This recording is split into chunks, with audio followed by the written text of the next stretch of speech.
अस्सलामुअलैकुम दोस्तों, हमारे यूट्यूब चैनल में आपका स्वागत है। हम फिर से नया वीडियो लेके आ गए हैं। आज के वीडियो में हम देखेंगे डबल डोर रेफ्रिजरेटर के वायरिंग के बारे में। अगर आप हमारी चैनल पे नए, प्लीज चैनल को सब्सक्राइब करें, वीडियो को लाइक करें, ज़्यादा से ज़्यादा वीडियो को शेयर करें, इससे क्या है दूसरे भाइयों को इन्फॉर्मेशन मिल सके। अभी तक हमने लास्ट में जो वीडियो जो बनाए थे वो सिंगल डोर के वायरिंग के बारे में बनाए थे, उसके इलेक्ट्रिक भागों के बारे में, उसको कैसे चेक करते हैं उसके बारे में वीडियो बनाए थे।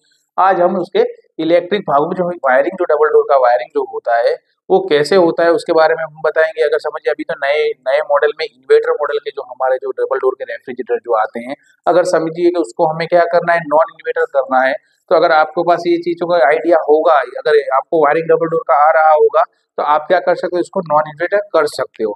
अगर ये समझिए नॉन इन्वर्टर रेफ्रिजरेटर का पूरा वायरिंग जल चुका है, कि अगर समझिए किसी दो दो केबल को हमें कनेक्शन में पता नहीं लगता, दो केबल बाहर की तरफ आए हैं, तो चेक करने के लिए हमें क्या करना है, अगर ये आपको वायरिंग आएगा तो आप क्या कर सकते हो, पूरा वायरिंग कर सकते हो। इस जानकारी का होना भी बहुत जरूरी है, आपको वायरिंग जानना भी जरूरी है, क्योंकि भविष्य में अगर आपको करना है तो आप इसका वायरिंग कर सकते हो। सबसे पहले देखिए, हमने बोर्ड के ऊपर का चित्र धरा हुआ है। चित्र में जो जो हमारे इलेक्ट्रिक जो पार्ट्स हैं, अब आपको मैंने जैसे बताया, एक होता है मैकेनिकल पार्ट, एक होता है इलेक्ट्रिक पार्ट। जो इलेक्ट्रिक पावर से, जो सप्लाई से जो कार्य करता है वो हमारा इलेक्ट्रिक पार्ट होता है। तो यहाँ पे जितने भी चित्र में हमने दौरे हैं, सारे इलेक्ट्रिक पार्ट्स दौरे हुए हैं। तो आपको सिर्फ इतनी चीज होनी चाहिए, किस चीज का क्या काम है वो भी मैं आपको बताऊंगा, वायरिंग भी साथ में दिखाऊंगा, और कौन सी चीज कहाँ पे लगी हुई होती है वो भी मैं आपको बताऊंगा। तो देखिए, सबसे पहले मैं आपको दिखा दूं चित्र में कौन सी चीजें दौरी हुई, तो इससे आपको इन्फॉर्मेशन मिल सके। सबसे पहला होता है थर्मोस्टेट स्विच। तो आपने देखा होगा डबल डोर के रेफ्रिजरेटर में, सिंगल डोर में तो आपने देखा जैसा डोर ओपन करोगे सामने की तरफ फ्रीजर बॉक्स के बाजू में ही हमारे क्या होता है, थर्मोस्टेट स्विच लगी हुई होती है। एलजी और सैमसंग है, नई कंपनी में जितने भी होते हैं सब थर्मोस्टेट स्विच अंदर की तरफ लगी होती है। गोदरेज जो फ्रिज होता है और ऊपर की तरफ लगी होती है, ठीक है। लेकिन डबल डोर जो हमारा रेफ्रिजरेटर जो होता है, तो डबल डोर में दो डोर होने की वजह से नीचे की तरफ जो डोर होता है वहां पे हमारी क्या होती है, थर्मोस्टेट स्विच लगाई हुई होती है।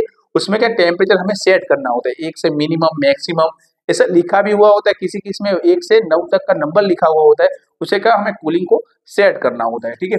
ये थर्मोस्टेट स्विच का काम है। कूलिंग फ्रिज में कूलिंग आने के बाद क्या, अगर कंप्रेसर को कट ऑफ करने का काम कौन करता है, हमारी थर्मोस्टेट स्विच करती है, और यहाँ पे इसका सेंसर लगा हुआ होता है। उसके बाद आएंगे हम डोर स्विच के बारे में। तो डोर स्विच को आपको पता होगा, जैसे अंदर क्या होता है, लैंप जो होता है डबल डोर के रेफ्रिजरेटर में नीचे की तरफ लैंप होता है। अगर समझिए वो अगर उसकी स्विच नहीं रखेंगे तो क्या लैंप ऑनलाइन रेगुलर चालू ही रहेगा। इसके लिए हमें क्या, बंद चालू करने के लिए डोर के साइड में आपने देखा होगा ऐसी डोर स्विच होती है, जिसको अंदर दबाएंगे तो हमारा क्या हो जाएगा, अंदर की स्विच बंद हो जाएगी, अंदर का जो लैंप है वो बंद हो जाएगा। जैसे डोर हम ओपन करेंगे तो ये जो स्विच है बाहर की तरफ आएगी, तो हमारा फिर से लैंप ऑन हो जाएगा। और ये है हमारा लैंप, एलईडी लैंप भी होगा, समझिए नॉर्मल भी लैंप होगा। तो ये क्या है, हमारा लैंप है। उसके बाद आ जाते हैं हम फैन मोटर। तो आपने देखा होगा, जैसे आप ऊपर का डोर ओपन करते हो, डबल डोर का फ्रिज के ऊपर का आप डोर ओपन करोगे तो आपको सामने की तरफ से हवा आएगी। क्या है कि डक के पीछे जो होता है वहां पे फैन मोटर लगी होती है। फैन मोटर का काम क्या है, फैन मोटर का काम है ऊपर की कूलिंग को नीचे की तरफ, डक से नीचे की तरफ धक्का मारना है, यानी कूलिंग का सर्कुलेशन करने का काम कौन करता है, हमारी फैन मोटर करती है। और ऊपर के जो डोर होता है उसके अंदर ही लगी हुई थी। उसके बाद आ जाएंगे हम टाइमर। तो टाइमर का काम क्या है, तो टाइमर का काम है, समझिए कि 8 से 10 घंटे बाद कूलिंग मोड में से वो हीटिंग मोड में ट्रांसफर करने का काम करता है। जैसे समझिए कि 8 घंटे या 10 घंटे हमारा रेगुलर स्विच चलेगा, ठीक है। कूलिंग ज्यादा हो गया है तो ऑटोमेटिक क्या हो जाएगा, टाइमर कंप्रेसर के पावर को कट कर देगा और बायोमेटल और हीटर के पावर को ऑन करेगा। इससे क्या होगा, जितना भी हमारा जो अंदर आइस जो होगा वो पूरा पिघल जाएगा।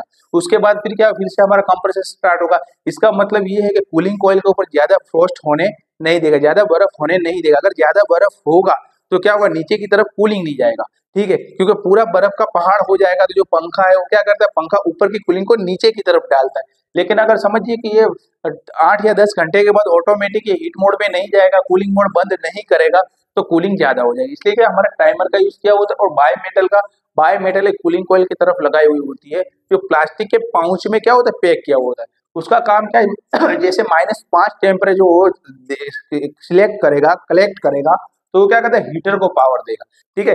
बायोमीटर का काम क्या है, जैसे उसको -5 में अगर पाइप को यहाँ पे क्या हो, टाई से, प्लास्टिक की टाई से बांधा हुआ होता है, उससे क्या, जैसे -5 उसका टेम्परेचर जैसे आएगा तो वो क्या करेगा, कहने का मतलब कंप्रेसर के पावर को कट कर देगा और हीटर के पावर को वो देगा, ठीक है।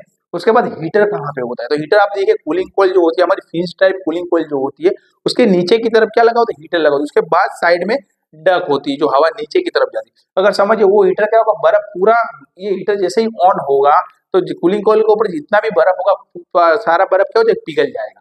और जैसे ही +5 टेम्परेचर होगा तो ये बायोमीटर फिर से क्या करेगी, हीटर को पावर कट करके ने कंप्रेसर को फिर से पावर ऑन करवा देगी। ऐसे क्या करती है, पूरी सिस्टम हमारी ऐसे वर्क करती है। इलेक्ट्रिक पार्ट्स की सारी आपको इन्फॉर्मेशन दे दी। अब हम क्या करें, वायरिंग से समझेंगे। वायरिंग कहते हैं हमें वायरिंग करना है, तो आप ध्यान से देखिएगा। मेरे पास एक ही मार्कर है, इसलिए क्या रेड कलर की मार्कर है वो खराब हो चुकी है, इसलिए हम क्या एक ही मार्कर से आपको समझाएंगे। समझने का प्रयास, अगर आपको नहीं पता चलता प्लीज कमेंट करना, तो मैं इसकी इन्फॉर्मेशन आपको दूंगा। तो सबसे पहले देखिए, ये जो हमारा ये मेन जो केबल जो होता है, जैसे फ्रिज का हमारा केबल होता है, क्या होता है, ये जो 3 पिन जो टॉप होता है, इसके अंदर क्या होता है, 3 केबल दिए हुए होते हैं। कितने केबल दिए होते हैं, एक होता है हमारा अर्थिंग, एक होता है न्यूटन, एक होता है फेज, जो 230 पावर सप्लाई से कार्य करता है। प्लग के अंदर डाल के हम स्विच को ऑन करेंगे तो ये अंदर की चीजें क्या होगी, चालू होगी।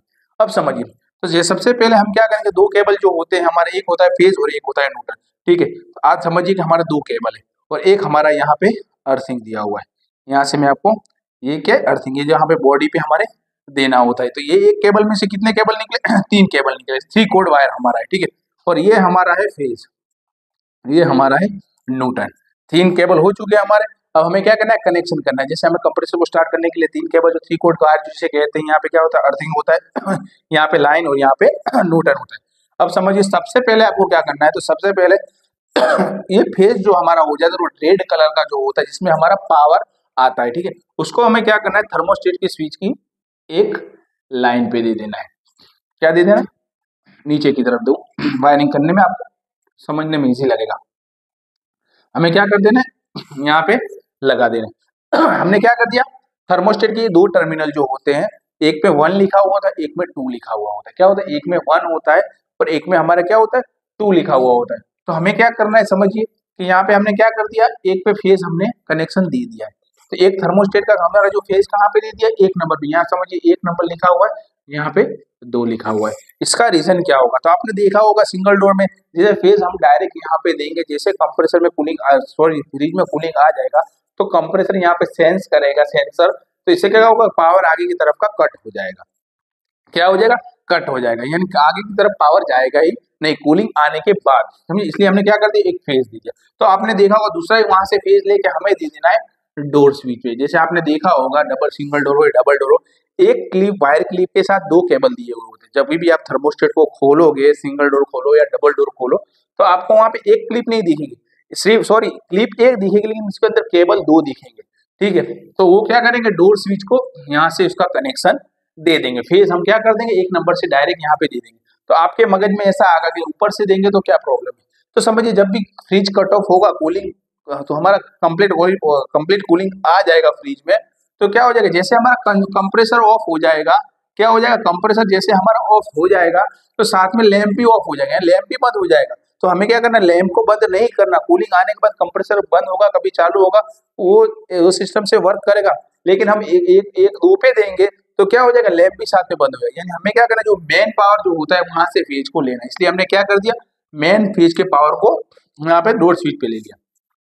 अब क्या करना है, डोर स्विच से हमें एक पावर लेके नहीं यहाँ पे यहाँ देना है लैंप में। तो लैंप पे आपको पता होगा डायरेक्ट लैंप तो लगेगा नहीं, वहां पे होल्डर होता है। होल्डर के 2 क्या होता है, 2 कनेक्शन, लेकिन हमने होल्डर नहीं जोड़ा, यहाँ पे क्या जोड़ दिया, हमने लैंप जोड़ दिया है, ठीक है। होल्डर होगा, होल्डर के अंदर हमारा लैंप लगता है। और एलईडी होगी तो एलईडी में भी क्या होता है, होल्डर होता है या कनेक्शन, उसका 2 केबल ऑलरेडी होता है। तो हमने क्या कर दिया, यहाँ पे उसका फेज दे दिया। क्या कर दिया, हमने यहाँ पे उसका फेज दे दिया। अब हमें क्या करना है, अब समझिए कि लैंप ऑन होने के लिए क्या किस चीज की जरूरत पड़ेगी, तो न्यूटन की जरूरत पड़ेगी। जब लैंप को हमें चालू करना है, एक हम कनेक्शन देंगे तो हमारा लैंप ऑन होगा ही नहीं, तो इसके लिए क्या करना पड़ेगा, हमें न्यूटन देना पड़ेगा। तो अभी तक हमने न्यूटन चलाया नहीं था, तो अब हम क्या करेंगे, न्यूटन को चलाएंगे। तो न्यूटन हम कहाँ पे दे देंगे, यहाँ पे लैंप पे दे देंगे। क्या दे देंगे, लैंप पे दे देंगे। अब हम समझिए कि यहाँ पे स्विच को ऑन करेंगे, अभी हमने आगे कनेक्शन दिया नहीं है। जैसे स्विच को ऑन करेंगे तो क्या होगा, लैंप हमारा ऑन होगा। क्या होगा, लैंप हमारा ऑन होगा। कंप्रेसर को तो अभी हमने पावर दिया नहीं है, टाइमर को पावर नहीं दिया, फैन मोटर को पावर नहीं दिया, कंप्रेसर को पावर नहीं, किसी को पावर नहीं दिया, फिर भी क्या होगा, हमारा लैंप ऑन होगा। इससे क्या हमें आइडिया है, हमारा जो पावर है अंदर की तरफ जा रहा है, ठीक है। इतने तक आपको आइडिया है कि हमने क्या कर दिया, न्यूटन यहाँ से दे दिया इसको डायरेक्ट लैंप को, लैंप होल्डर को, ठीक है, और यहाँ से हमने फेज चला दिया। समझिए, एक इतना तो आपको आइडिया आ गया। अब हमें क्या करना है, ठीक है। अब समझिए कि यहाँ पे से हमने फेज दे दिया था, अभी इसका कंप्रेस जो थर्मोस्टेट स्विच का एक टर्मिनल अभी भी बाकी रहा है। क्या है, सिंगल डोर के फ्रिज में हम क्या करते हैं, इसको डायरेक्ट लेके डायरेक्ट हम कंप्रेसर पे दे देते हैं। सिंगल डोर में हम ऐसा करते हैं, लेकिन इसमें तो क्या है, सिस्टम ज्यादा लंबी है, ये फॉस्ट फ्री है, यानी किसी भी चीज को अंदर रखेंगे तो तपेली चिपकेगी नहीं, पानी में बर्फ हो जाएगा, तपेली में बर्फ हो जाएगा, लेकिन तपेली क्या होगी, चिपकेगी नहीं, फॉस्ट फ्री। वो जो सिंगल डोर और डायरेक्ट कूल है, तो वहां पे पहाड़ होगा कूलिंग का तो चलेगा, लेकिन अगर डबल डोर में पहाड़ होगा तो नीचे की तरफ कूलिंग नहीं आएगा। इसलिए हमें क्या करना होगा, समझिए कि आप थर्मोस्टेट स्विच को क्या करेंगे, डायरेक्ट हम कंप्रेसर में पावर नहीं देंगे, तो हम कहाँ पावर देंगे, तो समझिए हमें डायरेक्ट उसको फेज को उपाड़ना है और इसे हमें दे देना है 3 नंबर के टर्मिनल पे। याद रखना, टाइमर में हमेशा 3 नंबर का जो कनेक्शन होता है, किसी भी कंपनी का टाइमर क्यों ना रहा, 8 या 10 घंटे वाला टाइमर मार्केट में मिलता है। टाइमर का काम मैंने आपको बता दिया है, 8 से 10 घंटे बाद कंप्रेसर को पावर को कूलिंग पावर को बंद करके, कंप्रेसर को बंद करके हीटिंग मोड पे वो आता है, यानी 8 या 10 घंटे बाद ऑटोमेटिक कंप्रेसर तुम्हारा बंद हो जाएगा और पावर चला जाएगा बाय मेटल और हीटर की तरफ। ठीक है, तो फेज कहाँ होता है, 3 नंबर जो होता है, 4 नंबर, 2 नंबर और 1 नंबर। तो 3 नंबर पे हमेशा आपको याद रखना है, टाइमर पे कनेक्शन करने के लिए अगर टाइमर आपने निकाल दिया, आपको पता नहीं कि अब कनेक्शन कैसे करना, तो आपको एक चीज याद रखनी चाहिए कि केबल को पकड़ के आपको चेक करना है कि थर्मोस्टेट से आ रहा है, तो हमेशा 3 नंबर पे फेज, हमेशा 3 नंबर पे फेज रहेगा। ठीक है, तो आपको क्या करना है, फेज कहाँ पे देना है, 3 नंबर पे, और 1 नंबर पे न्यूटन देना है। आपको याद रखना है कि वोल्टेज रिले है, 50 की 2 बॉक्स टाइप रिले जो आती है, उस सबका नंबर हमें याद रखना होता है, फेज कहाँ पे लगता है, न्यूटन कहाँ पे लगता है, ये जो नंबर आपको याद रखना है वो टाइमर का नंबर याद रखना है। तो जो 3 नंबर का जो हमारा टर्मिनल जो पॉइंट जो होता है, वहां पे हमें क्या दे देना है, फेज देना है। क्या देना है, फेज देना है। इसके लिए मैं क्या कर रहा हूँ, पी कर रहा हूँ। ठीक है, क्या देना है, हमें फेज देना है। ओके, उसके बाद हमें देखिए, उसके बाद में जैसे वायरिंग होगा उसके बाद सिस्टम भी आपको समझाऊंगा कौन सा कनेक्शन कहाँ से कहाँ जाता है और वर्क कैसे करता है। अब हमने 3 नंबर पे क्या दे दिया, फेज दे दिया, और वही फेज को हमें उपाड़ के कहाँ पे ले लेना है, ये ब्लोअर मोटर पे लेना है, जो अंदर की तरफ, जैसे मैंने आपको बताया डबल डोर के फ्रिज में ऊपर की तरफ ब्लोअर मोटर जो होती है, एफएफ मोटर होती है, फैन मोटर होती है, सॉरी ब्लोअर मोटर नहीं, फैन मोटर जो होती है। तो हमने क्या कर दिया, एक कनेक्शन जो फेज को यहाँ पे दिया। इसका रीजन यही है कि जब भी कंप्रेसर बंद होगा 8 या 10 घंटे बाद कूलिंग मोड से वो हीटिंग मोड में आएगा, तो फैन भी बंद हो जाएगा और कंप्रेसर भी बंद हो जाएगा। इसलिए हमने कनेक्शन कहाँ पे रखा है, 3 नंबर से रखा है। ठीक है, क्या हो जाएगा, दोनों चीजें साथ में बंद होगी। इसलिए मेन चीज आपको ये चीज देखनी है कि हमें क्या करना है, फेज को कहां से लेना है, 3 नंबर से फैन मोटर को दे देना है। इतना समझ गए होंगे। फिर आप समझिए जो 4 नंबर का जो टर्मिनल जो होता है, ये कनेक्शन अगर फ्रिज में समझोगे तो आपको आइडिया ही नहीं आएगा। क्या होगा, आपको आइडिया, क्योंकि अंदर की तरफ पूरा वायरिंग किया हुआ होता है, लेकिन आप बोर्ड पे बाहर की तरफ रख के पूरी जितनी भी इलेक्ट्रिक पार्ट से हमने वीडियो उसका भी बनाया हुआ है प्रैक्टिकल के साथ, वो भी आप यूट्यूब में अगर आपने अभी तक नहीं देखा तो देख लेना कैसे हम कनेक्शन करते हैं। अब अगर समझिए कि हम क्या है, अंदर की तरफ आप देखोगे तो आपको क्या करना है, मीटर से कंटिन्यूटी लगा लगा के चेक करना होगा, क्योंकि बाहर की तरफ तो हमें केबल दिखाई नहीं देगा कौन से कलर का केबल बाहर आ रहा है, तो कंटिन्यूटी लगा के चेक कर सकते। लेकिन आपको इतनी इन्फॉर्मेशन होगी, पूरा वायरिंग आप कट कर दोगे, जीरो से स्टार्ट करोगे, तो ये हिसाब से आप क्या कर सकते हो, वायरिंग कर सकते हो। अब हमें क्या करना है, तो समझिए कि हमारे 4 नंबर का, जैसे मैंने आपको बताया, ये 3 नंबर का क्या होता है, फेज होता है। मैं अब यहाँ पे लिख देता हूँ। ठीक है, 4 नंबर का होता है सी, यानी हम ये कौन सा होता है, हमारा कंप्रेसर का। 2 नंबर का होता है बी, यानी बाय मेटल का, या एच करो या बाय करो, बी करो। ठीक है, इसको क्या कर देना है, हमें बाय मेटल कर देते। ठीक है, और 1 नंबर जो होता है हमारा न्यूटन होता है, ये हमने नंबर ऑलरेडी लिख दिया है। ठीक है, तो अब क्या करेंगे, 4 नंबर का क्या क्या लिखा हुआ है, तो कंप्रेसर लिखा हुआ है। तो कंप्रेसर के केबल को हमें क्या करना है, यहाँ से लेके डायरेक्ट हमें दे देना है रिले के ऊपर। ये हमारी रिले। अब रिले क्या होगी, ये दोनों अंदर की तरफ क्या है, ज्वाइंट ही होते हैं। जैसे हम पावर देंगे तो ये क्या करेगी, रिले टॉर्क देगी कंप्रेसर को, तो ये कनेक्शन रिले को हम ऊपर के क्या कर देंगे, यहाँ के टर्मिनल में लगा देंगे। ठीक है, समझ गए। 3 नंबर पे हमने क्या दे दिया, 3 नंबर पे हमने फेज दे दिया। 4 नंबर पे जो होता है वो कंप्रेसर का होता है, इसने हमने रिले पे रनिंग पे दे दिया, जहाँ पे 2 टर्मिनल होते हैं, यहाँ पे हमने क्या कर दिया, कनेक्शन उसका कर दिया है।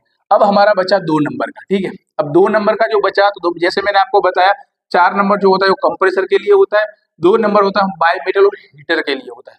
तो समझिए कि 2 नंबर का हमें कनेक्शन कहाँ पे दे देना है, डायरेक्ट दे देना है हमारी बाय मेटल पे। ठीक है, कहाँ पे दे देना है, बाय मेटल पे। बाय मेटल का ऑलरेडी पाउच के अंदर जो प्लास्टिक का जो पाउच होता है उसके अंदर पैक किया हुआ होता है। ठीक है, मॉइस्चर ना आ जाए इसलिए क्या होता है, वो पाउच में पैक किया हुआ होता है। तो उसके 2 केबल, एक इन होता है एक आउट होता है। किसी भी एक केबल में आप क्या करते हो, पावर दे दोगे 2 नंबर से, तो उसका एक तरफ से जाएगा, दूसरी तरफ से क्या होगा, पावर निकलेगा। कब निकलेगा, जब यहाँ पे सेंस करेगा कि भाई यहाँ में -5 आ चुका है, उसके बाद ही पावर को आगे की तरफ जाने देगा, तब तक जाने नहीं देगा।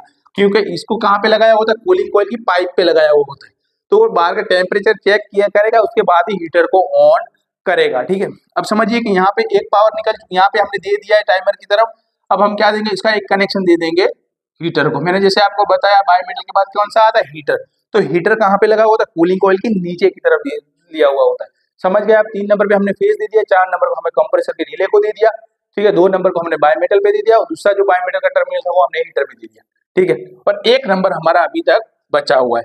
1 नंबर बचा हुआ, तो 1 नंबर पे क्या है, ऑलरेडी हमने लिखा हुआ है न्यूटन, लेकिन अभी न्यूटन हम चलाएंगे नहीं। ठीक है, आज इतना तो आपको आइडिया आ चुका होगा। अब हम क्या करेंगे, समझिए कि हमने हीटर को चालू करने के लिए क्या करना पड़ेगा। अब एक पावर देगा तो हमारा हीटर थोड़ी ऑन होगा, हीटर ऑन होगा, इसे फेज न्यूट्रल देना होगा।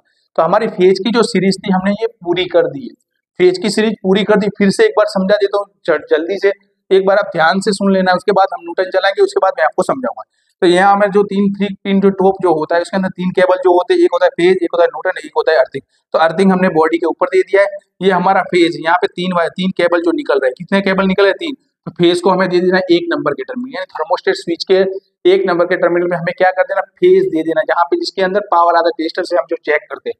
उसके बाद 1 नंबर पे आपने देखा होगा, जैसे मैंने आपको बताया, एक वायर क्लिप में 2 केबल जो होते हैं, तो उसमें हमें क्या करना है, 2 केबल को लगा देना है, या कट करके भी आप ज्वाइंट कर सकते हो। उसको दे देना हमें डोर स्विच पे, और डोर स्विच का जो दूसरा केबल जो है वो हमें दे देना है लैंप होल्डर पे या लैंप पे। ठीक है, केबल वाला जो लैंप है तो वहां पे दे सकते हो, होल्डर जो केबल वाला है तो वहां पे भी दे सकते हो। तो ये हमारी क्या हो गई, यहाँ पे फेज इतना हो गया। उसके बाद हमें समझिए कि लैंप को ऑन करने के लिए क्या करना होगा, न्यूटन देना होगा। क्या करना होगा, न्यूटन देना होगा। तो हम क्या कर देंगे, न्यूटन यहाँ से डायरेक्ट उसको दे देंगे, तो हमारा लैंप ऑन हो जाएगा। इतने तक तो आपको आइडिया है। इतनी चीज है वो हमारी सिंगल डोर के जो फ्रिज में जो होती है, ऐसा वायरिंग है, तो आपको इजी लगेगा। प्रॉब्लम क्या होगी, यहाँ की तरफ होगी, तो प्रॉब्लम उसका भी कोई हार्ड नहीं है। तो आपको क्या समझना है, जो हमारा 2 नंबर का जो थर्मोस्टेट का स्विच का जो फेज है वो डायरेक्ट जाएगा 3 नंबर पे। तो टाइमर पे आपको मैंने जैसे बताया, 3 नंबर होता है फेज होता है, 4 नंबर होता है कंप्रेसर का होता है, 2 नंबर बायोमीटर और 1 नंबर होता है न्यूट्रल। अगर आपको ये भी पता नहीं चलता, एक बार आप बुक में लिख लीजिए कि टाइमर में जो नंबर होता है कैसे, किसी भी कंपनी का, गोदरेज हो, सैमसंग हो, एलजी हो, किसी भी कंपनी का टाइमर क्यों ना रहा, बस वो नंबर से हिसाब से ही चलता है। लेकिन साइज अलग होता है, किसी की एलजी में आपने देखा ऊपर की तरफ एक टर्मिनल दिया हुआ होता है, नीचे की तरफ 3, यानी एक जो न्यूटन जो होता है सबसे अलग दिखेगा आपको। क्या दिखेगा, ये 3 लाइन सर होंगे तो ये अलग से होगा, तो आपको आइडिया आ जाएगा ये कौन सा है, न्यूटन है। तो हमने क्या कर दिया, 3 नंबर पे हमने फेज दे दिया, और वहां से फेज पे से एक केबल जॉइंट लगा के हमने दे दिया एक फैन मोटर को। ठीक है, अब हमें 4 नंबर को, जैसे मैंने आपको बताया 4 नंबर का जो केबल हो कहाँ से, कंप्रेसर का। तो यहाँ पे कंप्रेसर का हमने रिले पे दे दी, यहाँ पे डायरेक्ट दे सकते थे, लेकिन यहाँ पे रिले ऑलरेडी हमने दोरी हुई है, तो हम क्या करेंगे, यहाँ रिले पे दे देंगे। तो यहाँ पे हम रनिंग स्टार्टिंग तो हमें देना नहीं होता, क्योंकि हम डायरेक्ट यहाँ पे ऑयल पे लगाएंगे, यहाँ पे रिले लगाएंगे, तो हमारा कंप्रेसर स्टार्ट हो जाएगा। अब 2 नंबर की बात रही, तो 2 नंबर का मैंने जैसे आपको बताया, 4 नंबर का हमारा कंप्रेसर, 2 नंबर का बायोमेटल और हीटर का केबल है। तो हमें क्या कर देना, बायोमेटल को दे देना है। तो बायोमेटल क्या होगी, दो जो वायर जो बायोमेटल के होते हैं, एक की तरफ किसी भी वायर को एक दे दोगे, दूसरी तरफ से वायर को क्या होगा, पावर आउट होगा, वहां से कनेक्शन लेके हमें दे देना है हीटर पे। तो ये क्या हो जाएगी, हमारी जो फेज की सीरीज है पूरी हो जाएगी, यानी फेज हमें जहां तक देना था पूरा फेज हमारा घूम चुका है। अब हमें जरूर है न्यूटन की। जैसे हम किसी भी चीज को, फैन को चालू करने के लिए फेज और न्यूटन 2 केबल की जरूरत पड़ती है, तो हमने अभी एक केबल को घुमा दिया है, एक केबल की हमें जरूरत है। हम कैसे लेते, देखिए यहाँ पे आपने देखा होगा, न्यूटन हो, फेज हो, फ्रिज के अंदर जैक मारे हुए होते हैं, एक के अंदर एक जैक में एक फेज में से 3-3 4-4 केबल निकलते हैं। तो वो क्या होता है, ये कनेक्शन के लिए ही होता है। वो हम कैसे करते, कट करके उसको डायरेक्ट जो टेप रोल टेप होती है उसको मार के सेटिंग करते हैं। लेकिन कंपनी क्या करती है, उसके जैक रखती है। समझिए, जैक का मतलब ये होता है कि समझिए यहाँ पे क्या है, उसका जैक और 3-4 पॉइंट है। ठीक है, ये न्यूटन का है, कनेक्शन करने का सॉकेट भी होता है। तो हम क्या करेंगे, समझिए कि यहाँ से न्यूटन को लिया और हमने एक दे दिया, कहीं से भी आप निकाल सकते हो।